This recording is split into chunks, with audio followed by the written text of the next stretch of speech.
దేవుని నామానికి మహిమ కలుగును గాక. చూస్తున్న మీ అందరికీ నా హృదయపూర్వకమైన వందనాలు తెలియజేస్తున్నానండి. వాక్యంలోకి వెళదాం. సామెతల గ్రంథము 31వ అధ్యాయము. సామెతల గ్రంథము 31వ అధ్యాయము 10వ వచనము నుండి చివరి దాకా ధ్యానించుకుందాం. సామెతల గ్రంథము 31వ అధ్యాయము 10వ వచనం ప్రారంభం. గుణవతి అయిన భార్య దొరుకుట అరుదు, అటుది ముఖ్యము కంటే అమూల్యమైనది. ఆమె పెనిమిటి ఆమె యందు నమ్మిక ఇంచును, అతని లాభప్రాప్తికి వెలితి కలగదు. ఆమె తాను బ్రతుకు దినములన్నీ అతనికి మేలు చేయును గాని కీడేమీ చేయదు. ఆమె గొర్రెబొచ్చును అవిసెనారను వెదకును, తన చేతులారా వాటితో పని చేయును. చాలండి. తర్వాత రిఫరెన్స్ చేద్దాం. మనం ఇప్పుడు చెప్పుకున్న వాక్యాన్ని దేవుడు తన జ్ఞానంతో నన్ను నింపి నోటి బూరగా దేవుడు నన్ను వాడుకును గాక. ఆమేన్. వాక్యము అంటే స్త్రీకి సంబంధించిన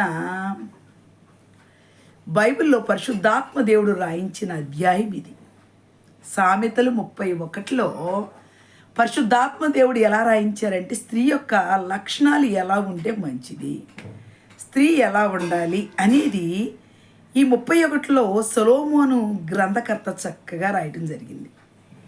సొలొమోను గారికంట స్త్రీ లక్షణాలు ఎందుకు అంత బాగా తెలిసినాయి, స్త్రీని ఆయన ఎందుకు అంత బాగా అర్థం చేసుకున్నాడు అంటే ఆయనకి భార్యలంట 700 మంది భార్యలంట, ఉపపత్నులు ఒక 300 మంది. టోటల్ ఎంత అవుతున్నారు? 1000 అవుతున్నారు. అంటే 1000 మంది భార్యలు. 1000 మంది భార్యల్ని అండర్స్టాండ్ చేసుకున్నాడు సొలొమోన్ గారు. స్త్రీ లక్షణాన్ని ఒక్క స్త్రీనే జీవితం అంతా పడుతుందంట అర్థం చేసుకోవడానికి. పురుషుడు అక్కడక్కడ మాట్లాడతా అసలు నా భార్యను అర్థం చేసుకుని నా జీవితం అయిపోయింది అన్న వాళ్ళు ఉన్నారంట, అర్థం చేసుకోలేకపోయాను అన్నారంట. అందుకే సొలొమోన్ గారు అంటారు, నేను పురుషుల్లో ఒకరిని చూసి తిని కానీ స్త్రీలలో ఒక్కదాన్ని కూడా నేను చూడలేదు అన్నాడు. అంటే ఏంటంటే స్త్రీ త్వరగా అర్థం కాదు. స్త్రీని తాను జ్ఞానంతో నింపాడంట దేవుడు. స్త్రీని దేవుడు ఎందుకు అంతటి ఓర్పును జ్ఞానమును ఇచ్చి నింపి దీవించాడు అంటే తన ఓర్పు వల్ల తన కుటుంబము కట్టబడుద్దంట. ఇప్పుడు బైబిల్ చదువుకున్నాం, గుణవతి అయిన భార్య దొరుకుట అరుదు అరుదు. గుణవతి అయిన భార్య, మరి నిజంగా లీలమ్మ గారు గుణవతి అయిన భార్య దొరికింది లాజర్ మాస్టర్ గారికి. గుణవతి అయిన భార్య ప్రేమిస్తారు ఆంటీ అంకుల్ని. నిజంగా ఈ ఏజ్ వరకు కూడా ప్రేమ నిలుపుకోవటం అంటే ప్రేమ లేనిదే అంత. ఒక్కొక్కటి విషయంలో వాళ్ళిద్దరిని నేను అండర్స్టాండ్ చూస్తూ ఉన్నప్పుడు నిజమైన ప్రేమ కనపడు. ప్రేమ, భార్యాభర్తల ప్రేమ గురించి మనం మాట్లాడుకుంటున్నాం. వాళ్ళకి 70+ రిటైర్డ్ పర్సన్స్, ఇద్దరు టీచర్స్ కదా, చక్కని జ్ఞానం. దేవుడు వాళ్ళిద్దరిని ఒకరినొకరు అండర్స్టాండ్ చేసుకుంటారు. ఇంకా ఇప్పుడు నేను వస్తున్న స్త్రీ గుణవతి అయిన భార్య దొరుకుట అరుదు, అట్టిది ముత్యము కంటే అమూల్యమైనది. అమూల్యం. ముత్యం అంటే ముత్యం బురదలో వేసినా బురద అంటుకోదు, దేనిలో వేసినా దానికి ఏమి కొంచెం కూడా మాలిన్యం అంటదంట. అందుకే ముత్యముతో పోల్చారు. ఈ భార్యని సొలొమోన్ గారు ఎందుకు ముత్యంతో పోల్చాడు అంటే గుణవతి అయిన భార్య దొరకాలి అంటే చాలా కష్టమయ్యా. ఒకవేళ నీకు అటువంటి భార్య ఏమైనా దొరికితే చక్కగా ప్రేమించు అని రాశారు ఆయన. ఇప్పుడు నిజం చెప్పాలంటే గుణవతి అయిన భార్య దొరికినోడు దుర్మార్గుడైన భర్త ఉంటున్నాడు. భార్యను అర్థం చేసుకోవట్లా. ఎలా అర్థం లేదు, నిజంగా భార్యను అర్థం చేసుకోవడానికి ప్రయత్నించట్లా. మేము ఈరోజు గృహదర్శనాలు కమలమ్మ గారి ఇంటికి వెళ్ళాం, కొన్ని ఇళ్ళు దర్శనం చేసి వచ్చాం. అన్ని ఇళ్లల్లో సమస్యలు ఏంటి అంటే ప్రతి ఒక్కరి బాధ ఏంటంటే స్నేహ గురించి అలామ బాధపడుతుంది. ప్రతి ఇంట్లో ఆడపిల్లల పాపం అండర్స్టాండింగ్స్ లేక వైఫ్ అండ్ హస్బెండ్ మీద డిస్టర్బెన్సెస్. గుణవతి అయిన భార్య కావాలి ప్రతి ఇంటికి. ప్రతి ఇంటికి గుణవతి అయిన భార్య అవసరం. గుణవతి అయిన భార్యకి ఏ లక్షణాలు ఉంటాయంటే ఓర్పు ఉంటుంది మొదటిది, రెండోది సహనం ఉంటుంది, మూడోది ఏముంటుందంటే ప్రేమ ఉంటుంది, నాలుగోది ఏముంటుందంటే అనుబంధం ఉంటుంది, ఐదోది ఏంటి అంటే క్రీస్తును కలిగి ఉంటుందంట గుణవతి అయిన భార్య.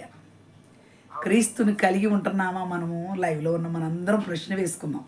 నేను ఒక్క 5 నిమిషాల్లో ముగించాలి ప్రసంగాన్ని. అయితే గుణవతి అయిన భార్య అంటే ఆ భార్య దొరకాలి అంటే పురుషుడు ఎంతో అదృష్టం చేసుకుని ఉండాలంట. పురుషుడికి ఆ భార్య దొరకట్లా ఈ రోజుల్లో. చాలా మంచి వాళ్ళకి యజబేళ్ళు దొరుకుతున్నారు. ప్రేమగా భర్తను ప్రేమించే స్త్రీయే కనపట్ల, తక్కువగా కనిపిస్తున్నారు. అందుకే సొలొమోను గారు అన్నాడు, ఇదిగో నేను పురుషుల్లో అయితే ఒకళ్ళిద్దరు కనుక్కున్నాను కానీ స్త్రీలలో ఒక్కతిని కూడా నేను కనుగొనలేకపోయాను అన్నాడు. అంటే ఏంటంటే స్త్రీని అర్థం చేసుకోలేకపోయాడు ఆయన కూడా. అంటే ఎక్కువ మంది భార్యలు అయిపోతానా వాళ్ళ మనసుల్ని స్టడీస్ చేయలేకపోయాడు ఆయన. భార్యలు అంటారు, నా దేవుడికి నువ్వు ధూపం వేయేంటి, నేను బయలుదేవతను తెచ్చుకున్న వస్తాడా నా దేవతకి నువ్వు ధూపం వేయి అని తీసుకెళ్ళేవాళ్ళు. కానీ సొలొమోను దేవునితో మాట్లాడుకునే అనుభవం, దేవుడు అంటే చాలా ఇష్టం సొలొమోనుకి. యెహోవా దేవుడు స్వయంగా ముఖాముఖిగా ఆయన దర్శనాన్ని ఇవ్వకపోయినా ఆ అలనాడు దేవాలయం కట్టినప్పుడు మేఘములో గుండా దిగొచ్చాడు ఆయన. మహిమ రూపంలో దేవాలయంలోకి దిగొచ్చి సొలొమోనుతో సూటిగా మాట్లాడినట్టుగా బైబిల్ గ్రంథం తెలియపరుస్తూ ఉంది. ఇప్పుడు మీతో చెప్తా ఉన్నాను, గుణవతి అయిన భార్య లక్షణాలు ఒకసారి చూద్దాం. చూడండి, గుణవతి అయిన భార్య లక్షణాల్లో ఇప్పుడు మనం చదువుతున్నది 16వ వచనం. ఆమె పొలమును చూచి దాన్ని తీసుకొనును, తాము కూడబెట్టిన ద్రవ్యం పెట్టి ద్రాక్ష తోట ఒకటి నాటించును. స్త్రీ ఏం చేస్తుంది ఇక్కడ? డబ్బులు దాచిపెట్టి ద్రాక్ష తోట వేయించిందంట. ఆమె నడుకట్టు చేత నడుము బలపరుచుకొని చేతులతో బలముగా పని చేయును. తన వ్యాపార లాభం అనుభవము తెలుసుకొను. వ్యాపార లాభం అనుభవంతో తెలుసుకుంటుందంట. ఇంకా రాత్రి వేళ ఆమె దీపము ఆరిపోదు. రాత్రి వేళ దీపం ఆరిపోవడానికి వీల్లేదు. అంటే ఏంటి? ప్రార్థన అనే దీపం అన్నమాట. ఆమె పంటెను చేత పట్టుకొనును, తన వేళ్లతో కదురు పట్టుకొని వడుకును. దీనులకు తన చెయ్యి చాపును, దరిద్రులకు తన చేతులు చాపును. తన ఇంటి వారికి చలి తగులునని భయపడదు. ఆమె ఇంటి వారందరూ రక్తవర్ణ వస్త్రములు ధరించిన వారు. ఆమె పరుపులను సిద్ధపరచుకొనును. ఆమె బట్టలు సన్నని నారబట్టలు, రక్తవర్ణపు వస్త్రములు. ఆమె పెనిమిటి దేశపు పెద్దలతో కూడా కూర్చుండును. ఆమె పెనిమిటి ఎక్కడ కూర్చుంటాడంట? దేశపు పెద్దలతో కూర్చుంటాడంట. అంటే స్త్రీ మంచిదైతేనే బయట తిరగగలిగేది, అవునా కదా? స్త్రీ పాప పనులు చేస్తుంది అనుకో, పురుషుడు తలెత్తుకోగలడా? చెప్పాలండి, ఏమండి? తలెత్తుకోగలడా పురుషుడు? ఎత్తుకోలేడు. స్త్రీ మౌనంగా ఉండాలి. ఇంకా చెప్పాలంటే స్త్రీ పాపపు క్రియలు, స్త్రీ చెడ్డ పనులు చేస్తూ ఉంటే పురుషుడు బయట తిరగలేడంట. స్త్రీని బట్టి అగౌరవం వచ్చిందనుకో, అతను బయట వెళ్ళి కూర్చోగలడా? గౌన్ల దగ్గర, ఏమండి? బెంచీలు వేసిన దగ్గర, పెద్ద మనుషులు కూర్చున్న దగ్గర, సెంటర్స్లో, మరి ఊరు పెద్దలు కూర్చున్న చోట కూర్చున్నాడు అనుకో, ఏరా ఏంటి నీ భార్య ఎట్లా అంట కదా, నువ్వేంట్రా ఇలా తలకాయ ఎత్తుకొని తిరుగుతున్నావు, నువ్వు నీ బ్రతుకు ఏం బ్రతుకు అంటారంట. గౌనుల యొద్ద కూర్చోవడానికి అధికారం పురుషుడికి ఎవరిస్తున్నట్టు? స్త్రీ ఇస్తున్నట్టు. స్త్రీ ప్రవర్తన బట్టి పురుషుడు ఏం చేస్తాడంట? తలెత్తుకొని తిరుగుతాడంట బయట. అందుకే స్త్రీ తన ప్రవర్తన విషయంలో ఎక్కడా మిస్టేక్ చేయకూడదు. అది సాక్ష్యం గౌన్ల యొక్క పొగడబడాలి కానీ, అరే పలానోడు భార్య ఉంది ఎంత మంచిదిరా అని చెప్పుకోవాలి. మరి భార్యని పొగడాలి అంటే భర్త అంటాడంట, నా భార్య వంటి ప్రతివతా ధర్మం కలిగిన స్త్రీ ఒక్కతయో లేదు, నా భార్య ఎంత మంచిదో మీకు తెలుసా అని భర్త అంటాడంట. ఆమె కుమారులు అంటారంట, ఆమెనే నా తల్లి వంటి తల్లి ఎవరికి లేదురా, మా అమ్మ అంటే ఏంటనుకుంటున్నారు అంటాడంట. పొగడతా ఎప్పుడు వచ్చిందా? పొగడతా వ్యభిచార క్రియలు చేస్తా, మోసం చేస్తా, దగా చేస్తా, యజుబేలు వలే నాబోతు ద్రాక్ష తోటలు లాక్కున్నట్టుగా వాళ్ళ సొమ్ములు లాక్కుంటూ ఉంటే కొడుకులు పొగుడుతారా తల్లిని? పొగడరండి, పొగడరు. కొడుకులు పొగడతాం కానీ భర్త పొగడతాం కానీ ఏమీ ఉండవు. గౌనుల దగ్గర అవమానించబడతా ఉంటారు పిల్లలు కానీ తల్లిదండ్రులు కానీ అందరూ. అందుకే ఇప్పుడు మీతో చెప్తున్న బిడ్డలారా, ఎప్పుడు మనం దేవునికి అనుకూలంగా ఉండాలి అంటే స్త్రీ తన జీవితాన్ని కరెక్ట్గా ఉంచుకోవాలి. ఇక్కడ అందుకే అంటున్నాడు, చీకటితోనే లేసుద్దంట. తన ఇంటి వారి కోసం ఏం సిద్ధపడుతుందంట? భోజనము సిద్ధపరుస్తుందంట. ఆ భోజనము సిద్ధపరిచి కుటుంబ సభ్యులకి చలి తగలకుండా దుప్పట్లు రెడీ చేస్తుందంట. కుటుంబ సభ్యులందరూ సంతోషించలాగిన వాళ్ళ అవసరాల కోసం పొద్దున్నేనే అన్నీ సిద్ధపరచుకుంటుందంట. పెందలాళ్ళు లేచుద్దంట. ఇప్పుడు ఊర్లలో ఎట్టుందో తెలుసా? 10ంటికి లేకటం, రేత్రేమో 1 గంట దాకా టీవీలు, సీరియళ్ళు, ఫోన్లు చూసి పడుకునేసరికి 2 అవటం, పొద్దున్నే లేవలేక పొద్దున్నే తిట్టడం, పిల్లలు స్కూల్కి వెళ్ళే టయానికి క్యారేజీలు కట్టలేకపోవటం, వెంటనే లేచి తలకు 10 ఇచ్చి ఇప్పటి టిఫిన్ తెచ్చుకొని తిని వెళ్ళిపడి అని పంపించేయటం. పిల్లలు 5 తినటం వల్ల, రోజు తినటం వల్ల వాళ్ళకి అనారోగ్యాలు రావడం. ఇంకా చెప్పాలంటే నిద్రపోతుగా ఉన్న స్త్రీ పొద్దున్నే హుషారుగా పని చేయగలుగుద్దా? చేయలేదు. కంటి నిండా నిద్రపోయి లేస్తే హుషారుగా పనిచేయగలుగుతారు. నిద్ర ఎక్కడుంది? రాత్రి కాలం దాకా వ్యర్థమైనవి చూస్తూ టైం వేస్ట్ చేయటమేగా. ఇప్పుడు మీతో చెప్తున్నా, ఎవరైతే ఇప్పుడు నేను చెప్తున్న వాళ్ళంత జాగ్రత్త విన్నారు, ఎవరైతే చక్కగా దేవుని యందు భయభక్తులు కలిగి దేవుని పాదాల దగ్గర ఉంటారో వాళ్ళను మాత్రమే దేవుడు దీవిస్తాను అంటున్నాడు. ఈ సాయంకాల వేళ నేను చెప్తున్న ఈ వాక్యం ఏమిటి అంటే, గుణవతి అయిన భార్య. గుణవతి అయిన భార్య లక్షణాలు ఏంటంటే, ఆమె పెందరాడే లేచిద్ది, తన పని వారికి పని భత్యాన్ని సిద్ధపరచుద్ది, భోజనం సిద్ధపరచుద్ది, కుటుంబ సభ్యులకు పరుపులను రెడీ చేసుద్ది, కుటుంబం అంతా సంతోషంగా ఉండటానికి వీలుగా ఏమేమి చేయాలో అలాంటి వాటిని అన్నింటినీ సిద్ధపరచుద్ది, తన కుటుంబ సభ్యులకి చలి తగలకుండా కాపాడుద్ది, తన భర్త గౌను దగ్గర కూర్చొని అందరి చేత పొగడబడతాం ఇష్టపడుద్ది, ఇంకా తన కొడుకులు తనని పొగడటానికి అవకాశం ఇచ్చే తల్లిగా ఉంటుంది. ఇవి గుణవతి అయిన భార్య లక్షణాలు. ఇక్కడ రాయబడి నా మాటలు కదండి, ఇవి సామెతల గ్రంథం 31వ అధ్యాయము 10వ వచనం నుంచి అంతా చదువుకోండి. మీరంతా చూస్తున్నా, మీరంతా చదువుకోండి. గుణవతి అయిన భార్య లక్షణాలు ఎలా ఉంటాయి అంటే ఇలా ఉంటాయి అన్నమాట. ఇంకా మనం 25వ వచనం చదువుదాం. బలమును ఘనతయు ఆమె వస్త్రములో, ఆమె రాబోవు కాలం విషయమై నిర్భయముగా ఉండును, జ్ఞానము కలిగి తన నోరు తెరుస్తుందంటే జ్ఞానం లేకుండా ఉండదు, ఐడియాస్ ఇస్తుంది అనమాట. ఐడియా ఇవ్వాలి. కుటుంబంలో భార్య సలహా ఇవ్వాలి, భర్తకి సలహా ఇచ్చి కుటుంబాన్ని కట్టుకోవాలి. ఇంకా ఏమనుందంటే, కృపగల ఉపదేశం ఆమె బోధించును, ప్రేమ కలిగిన ఉపదేశం చెప్పుద్దంట. ఇంకా ఏం చెప్పుద్ది, ఆమె తన ఇంటి వారి నడతలను బాగుగా కనిపెట్టుద్దంట. అంటే నా పెద్ద కొడుకు ఎట్టున్నాడు, నా చిన్న కొడుకు ఎట్టున్నాడు, నా కూతురు ఎట్టుంది, నా కొడుకు ఎట్టున్నాడు, నా అల్లుడు ఎట్టున్నాడు అని సమస్తమును బాగుగా కనిపెట్టగలుగుద్దంట.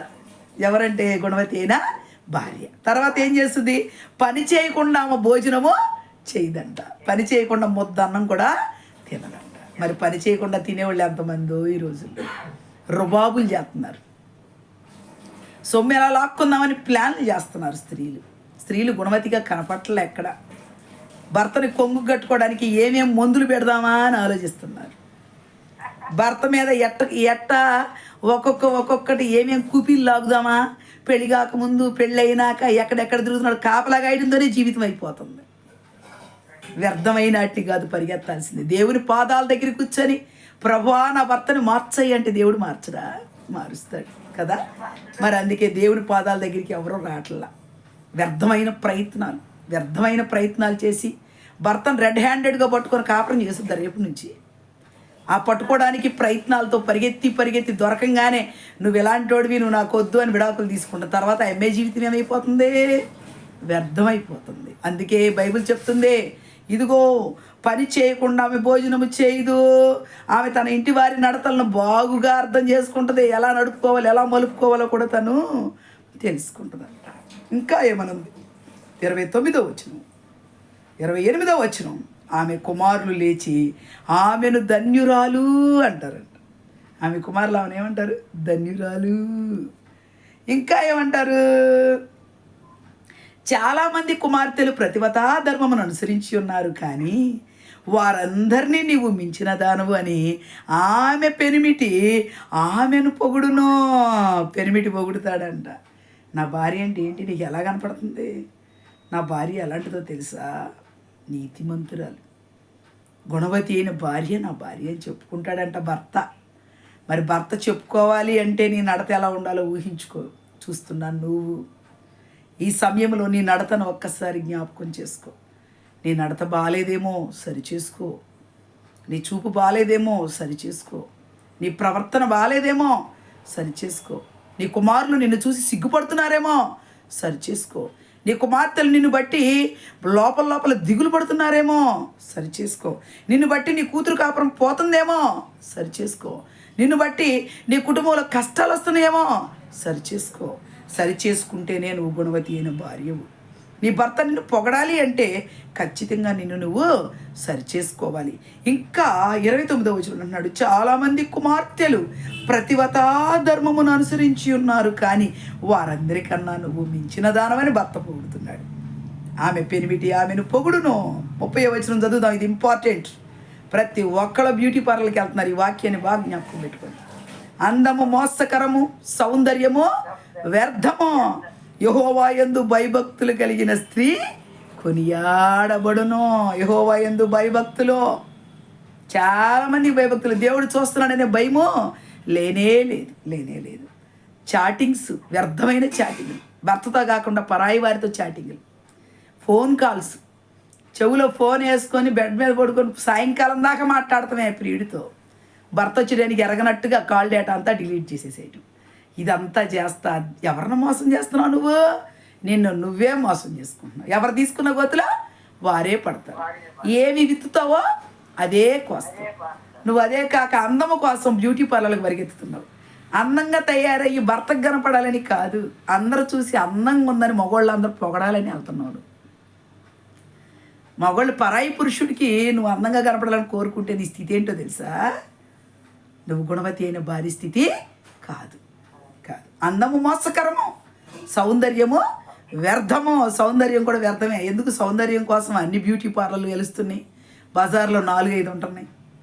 ఎప్పుడు పార్లర్లో ఉంటున్నారు కొంతమంది. అయితే డబ్బంతా వేలకు వేలు వెచ్చిస్తున్నారు కలర్ కోసం, చాలా అందంగా ఉందని అనుకోవటం కోసం.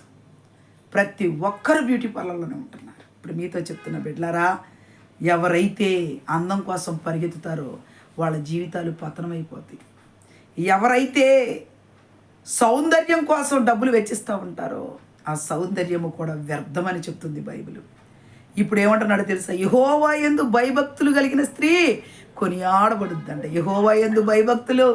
చాలామందికి భయభక్తులు లేవు. దేవుడు చూస్తున్నాడనే భయం లేదు. అమ్మో దేవుడు చూస్తాడు, శిక్ష విధిస్తాడు అనే భయమే లేదు ఎవరికి. పాపం చేయడానికి పాదాలు పరిగెత్తుతున్నాయి. చాలా తప్పది. ఎవరు చూడలేదు అనుకుంటావేంటి? దేవుడు కన్నులు లోకమంతా, యెహోవా కనుదృష్టి లోకమంతా సంచారము చేయుచుందే. ఎవరు లేరులే, నేను తలుపులు వేసుకుని ఉన్నాను, నేను చేసే పాపాన్ని ఎవరు చూడలేదులే, నా భర్తకు తెలియకుండా భలే ట్యాక్ట్ఫుల్గా చేశాను, నా భార్యకు తెలియకుండా నేను భలే నటిస్తున్నాను అనుకుంటున్నావేమో. ఎవరి దగ్గర లెక్కలు ఉన్నాయి? పరలోకపు తండ్రి దగ్గర ఒక తీర్పు దినం ఉంటుంది. ఆ తీర్పు దినంలో వ్యభిచారులకు శిక్ష. వ్యభిచారులకి పరలోక రాజ్యంలో స్థానం ఉందండి? లేదు. వేశ్యకైనా పరలోకంలో స్థానం ఉంది, వేషధారులకే అసలే లేదంటున్నాడు. మరి వేశ్యగా ఉన్న స్త్రీ మారి వేషధారణతో మారినట్టుగా నటిస్తే ఆ పిల్లలకు పరలోక రాజ్యం ఇస్తాడా? ఎవడో. వేశ్యలుగా ఉంటే వేశ్యలకు లేదు పరలోకంలో స్థానం. సమరయ స్త్రీకి ఎంతమంది భర్తలండి? 5 భర్తలు. యేసయ్య చెప్పంగానే తన పాపాల కొండను పగలగొట్టుకుందా లేదా? పగలగొట్టింది. ఒప్పుకొని విడిచిపెట్టి మళ్ళీ పాపం జోలికి వెళ్ళిందమ్మా? వెళ్ళలా. మనం కూడా ఏం చేయాలంటే దేవుని దగ్గర పాపాలన్నీ విడిచిపెట్టి, దిగో నువ్వు ఎలా మారాలి అంటే సమరయ స్త్రీ వలె ఊరంతటినీ మార్చేదానిగా, నీలాగా ఎవరైతే ఉంటారో వాళ్ళందరినీ మార్చేదానిగా నువ్వుంటే దేవుడు నీకు అప్పుడు పరలోక రాజ్యాన్ని ఇస్తాడు. నీ బిడ్డల్ని దీవిస్తాడు, నీ భర్తని, నీ కుటుంబాన్ని కడతాడు. ఎంత గొప్ప దీవెనలు వస్తాయి అంటే నీకు అసలు ఈ భూలోకంలో నీ అంత ఐశ్వర్యవంతురాలు, నీ అంత గొప్పది, నీ పిల్లలు అంత గొప్ప ఆశీర్వాదకరమైన పిల్లలు ఈ లోకంలో ఎవ్వరికీ ఉండరు బిడ్డలారా. బాగా గుర్తుపెట్టుకోండి. అందుకే నేను నీతో చెప్తున్నాను. అందుకే అందము మోసకరము, సౌందర్యము వ్యర్థము. యెహోవా యందు భయభక్తులు కలిగిన స్త్రీ కొనియాడబడుద్దంట. అందుకే ఈ రోజు నుంచి మనమంతా ఏం చేయాలంటే జాగ్రత్తగా ఉంటాకి నేర్చుకోవాలి. తర్వాత ఆఖరి వచనం అంటాడు, చేసిన పనిని బట్టి అట్టి దానికి ప్రతిఫలం ఇయ్యదగును. నువ్వే పని చేస్తే ఆ ప్రతిఫలం నీ ఇంట్లోకి వచ్చుద్దంట. ఏ ఫలం పొందుకోవాలి నువ్వు అనుకుంటున్నావు? ఈ రాత్రికాలం ముందు చూస్తున్నా నీకు ఏ ఫలము కావాలి? గౌరుల యొద్ద ఆమె పనులు ఆమెను కొనియాడునో. అమ్మో ఈ పిల్ల ఎంత మంచిదో, ఇగో ఈమె ఎంత మంచిదో. చనిపోయిన నాడు నీ గురించి చెప్పుకోవాలి. తబిత అనే స్త్రీ చనిపోయింది, విధవరాలు. ఆమె చేసిన పనులు ఏంటయ్యి? విధవరాండ్లకి మిగిలిపోయిన గుడ్డలు తీసుకెళ్ళి ముక్కలు కుట్టి అందరికి ఇచ్చింది. కానీ ఒక రోజున తబిత జ్వరం వచ్చి చనిపోతే ఆ విధవరాళ్ళంతా వచ్చి అన్నారు, అయ్యో మా తబిత ఇదిగో ఈ డ్రెస్ కుట్టించింది, తబిత ఇదిగో ఈ డ్రెస్ కుట్టించిందని చూపిస్తా ఏడుస్తూ ఉంటే ఆళ్ళల్లో ఒక ఆమంది, దగ్గరలో ఎప్పేలో పేతురున్నాడంట, పేతురుని తీసుకొచ్చి మన తబితని మనం బతికించుకుందామని చెప్పని పరుగున వెళ్ళి ఆ ఎప్పేలో ఉన్నది పేతురుని తీసుకొచ్చుకొని తబితని వాళ్ళు ఏం చేసుకున్నారు? బ్రతికించుకున్నారు. అంటే ఆమె గౌన్ల యొక్క పొగడబడిందా లేదా? చచ్చిపోయినప్పుడు అందరూ మంచిదన్నారా చెడ్డదన్నారా? తబితని మంచిదన్నారు. మన ప్రవర్తన బట్టి మనకు ఆ పేరు వచ్చింది. కాబట్టి మన ప్రవర్తన ఎలా ఉండాలి? మంచిగా ఉండాలి. అందుకే గుణవతి అయిన భార్య దొరుకుతారు, అటిది ముత్యము కంటే అమూల్యమైనదని గుర్తుపెట్టుకోమని కోరుకుంటూ, గుణవతి అయిన భార్య వలె బ్రతకాలని అందరినీ చేతులు జోడించి నమస్కరించి కోరుకుంటూ, అందరూ మారాలని, ప్రభు సన్నిధిలో బ్రతకాలని కోరుకుంటూ నా మాటలు ముగిస్తున్నాను. దేవుడి కొద్ది మాటలు తన వినికిడిలో దీవించి ఆశీర్వదించునుగాక. ఆమేన్, ఆమేన్.